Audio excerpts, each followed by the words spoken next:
If you've been looking for Valorant in VR, then X8 has you covered. This game was out free in beta for a while, but it is now out fully launched and still free to play. This is a hero shooter that's got you going in 5v5 VR battles, different heroes with different abilities, with different loadouts, traps, turrets. Got master demolition mode where you're going in either attacking or defending, planting or defusing the siphon across the maps. And with people who have played in the beta, the game has over 800 ratings, giving it about a 4.8 star rating. Only recently fully launching on November 9th of this month, the game has 93% 5-star ratings and only 2% 1-star. Very few bad ratings. People saying this is an amazing VR hero shooter, saying you must try it, saying this is Valorant, and saying they hate Valorant but they love this. And if you go looking for the bad reviews, the only reasons that people are really citing issues is either bugs that wouldn't let them play the game, they're stuck somewhere in the game, or some people nitpicking, mentioning things like the main voice in it was annoying to them. With all that, if you're looking for anything hero shooter or free to play, X8 is something you gotta check out. Flight Fight is a very new release coming out just a week ago. This game feels like Gorilla Tag if you had wings and guns. You're using some wild locomotion of flapping your arms to fly like a bird while chasing the prey, being the predator, or running from all of the predators. This game is very new and early, yet it has managed to maintain a perfect 5-star rating even as more people find this, with now around 20 ratings. People saying it's exhilarating, fun, they love the game, they love the community, it's very, very good. I loaded into this randomly. The developer didn't know that I was going to be going in when I did, and yet there was a moderator in there who taught me how to play, taught me the tricks to flying, and it's definitely something where you need to flap your wings wide and open, not really quick little motions like Gorilla Tag. But I think that if the right crowd finds this game, this thing may really take off, and if you want to get in before that happens, go check it out. The Woozles has only been out for a couple of days, and the visuals had me really wondering what this game was. It's a truly unique mixed reality game that kind of reminds me of Lemmings, if you remember from way back when. Lemmings, you had all these little characters that followed each other and you had to try and get them to their end goal. Well, in the Woozles, there's like no tutorial, so you have to jump right in and figure it out. It's mixed reality, so you set up your play space in your room, and it's a top-down, almost board game style, where it maps out these areas to the furniture in your room. It's all fogged over, and your little Woozles keep dispersing, and you have to put down devices that either redirect them through the fog so you can see where the fog is, collect crystals to open the end portal, and then get your prime Woozle to the next level so that you can then move on in the game. This is an early access release, so it's totally free to try, and very few people have tried. There's only one 5-star rating, possibly from the developer, with no written words about it. I've got to say though, if you've been interested in mixed reality, it is a little glitchy. Sometimes the areas want to kind of move from where they started, or the opening scene. If you try to walk around the object that's floating, it keeps trying to move a little bit in the space. But once you get into the game, you kind of understand the mechanics. It is really cute. There's a little bit of magic to it. It's just a very unusual type of game I haven't seen yet in mixed reality. With that, there's no tutorial, and there should be, because it's hard to figure out what the heck you're supposed to do. So your left hand, you choose inventory. When there's different items to pick, if you can turn them, you're pressing A on the right controller to rotate those, to then aim them the direction you need your characters to go. And then there's gadgets that can split them off or jump them over to the next world with rope and more. This is one I really like, and I'm actually going to go back and play some more and try to learn more about this game, because I'm really interested. I had fun with this. Speed Hero is a weird one. This is a new mixed reality game. Puts you in a bullet hell trying to save hostages from falling grenades, bullets that are inexplicably coming from nowhere, and it ideally wants you to use your hand tracking to play it. You're jumping around your play space trying to dodge bullets, grab hostages, and to save them, you throw them straight up. And to stop the bombs from landing and blowing them up, you throw the bombs straight up, all while trying to dodge these bullets. 2 new, 0 ratings. Nobody's tried it yet. It says that the world is in slow motion as you're playing it, and I was kind of hoping it would be more like Super Hot, where when you didn't move, you could have time to strategize, but the bullets are always coming. The bigger problem is not the bullets moving, but that the hostages spawn right where the bullets already are, so you don't necessarily have any time to go grab them. It's a unique take on mixed reality if you want to see more mixed reality, if you're just really experimenting with that, although it feels like it needs a lot of work. I would love to see who's shooting the bullets. I would love it to adapt to your play space a bit more, because I thought maybe my first play space was too small and I switched it up, but it was still basically the same weird mechanics of the hostages spawning and immediately getting shot. This is a weird one, but I checked it out for you out there. Hopefully this helps some of you if you wanted to find this for some reason, or if you wanted to avoid it forever, I'm here for you. If learning about space and physics is your jam, Astro Park might be for you. This space adventure game, as they call it, takes you through different mini games, whether you're checking out a black hole, messing with gravity, and learning the entire time. It actually is a game with surprisingly nice visuals, although the movement system drove me a little crazy. But with that, only 4 ratings so far, as this just came out, has it at 5 stars. And the only written review said it's beautiful and a lot of potential. They tried on the Quest 3, they were surprised the experiences, but they said they were kind of short. And they also complained about the movement, where one stick lets lets you move around. There's also a teleportation mechanic built into it. Ultimately, the movement scheme just needs to be changed, or there needs to be options added. Hopefully we'll see that, as it says in the description. Get ready for the new Astro Park update. Looking at the big planets around you and messing with the gravity is probably the most fun you'll have in it. If that's something you're into, let me know what you thought of it. If you've dreamed of having Google Earth available standalone on your Quest, Wooorld might be the app for you to check out. And although only some of the app is free, if you do decide to take the plunge and pay for the app, it does have really cool geolocation games. You can play multiplayer with people where you get dropped into different parts of the world and you have to try and hurry up and pin what location you think you're at to win before the other players do. I actually got to play some of this with Mike from BR Oasis and Nazy one time, and we had an absolute blast playing it. But even if you just want to get in free and check out the world around you, it is a cool app to use for that. This is getting more well known with about 250 ratings, although down at a 3.5 star, with pretty split reviews, 42% 5-star and then pretty even 4 to 1 star. But people saying really positive things. It's breathtaking. They love it's like traveling. People saying forget Google Earth VR. But of course, if you go look for the bad reviews and see why people bringing up community issues with people being rude in the lobbies, happens a lot in free games. People bringing up bugs like network errors and the world not loading for them. It's definitely a game. If you're curious about it, try it free before you buy, see what you think, and then hopefully you won't be as disappointed as some of the people in the reviews. Romance story was just too weird to not talk about. This game kind of feels like a graphic novel in the way that you are unlocking additional stories to it with some just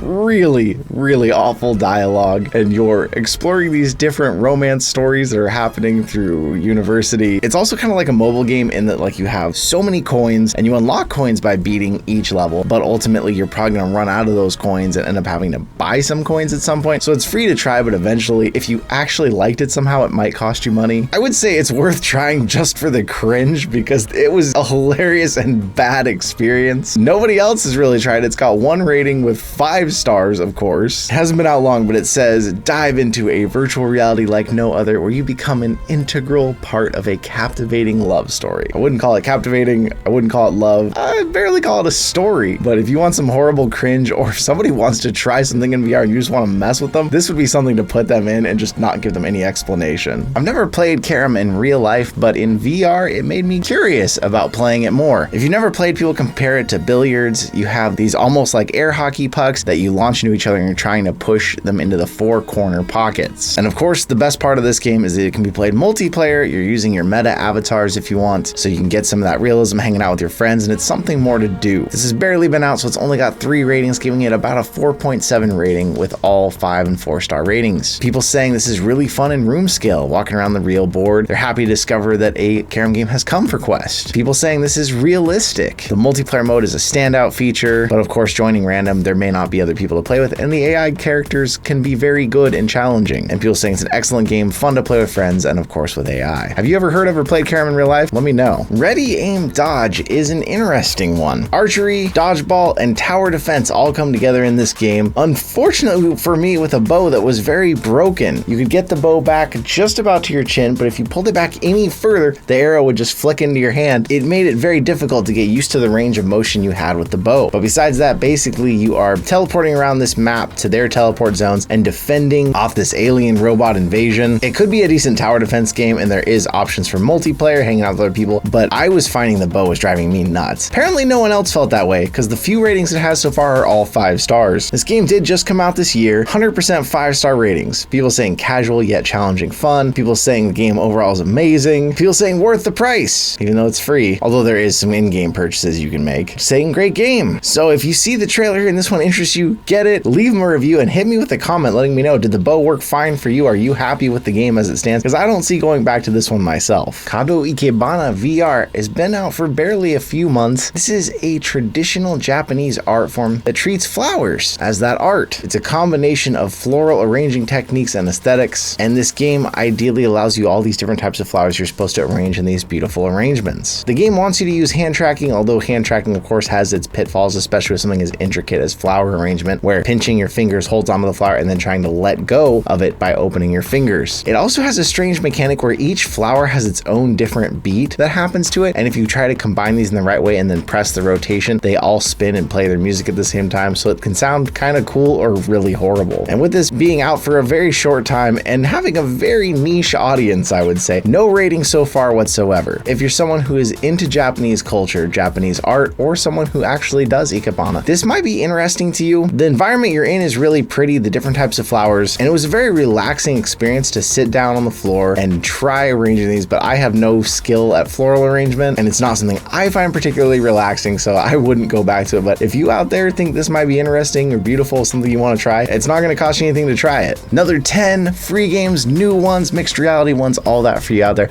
I hope that these lists are helping you find some new gems to check out. Let me know suggestions if there's ones you haven't seen covered on the channel. And of course, we've done like a full list of 200. We've done even more since then. So we've covered a lot of free games. Make sure and check those other ones out, and I'll see you in another reality.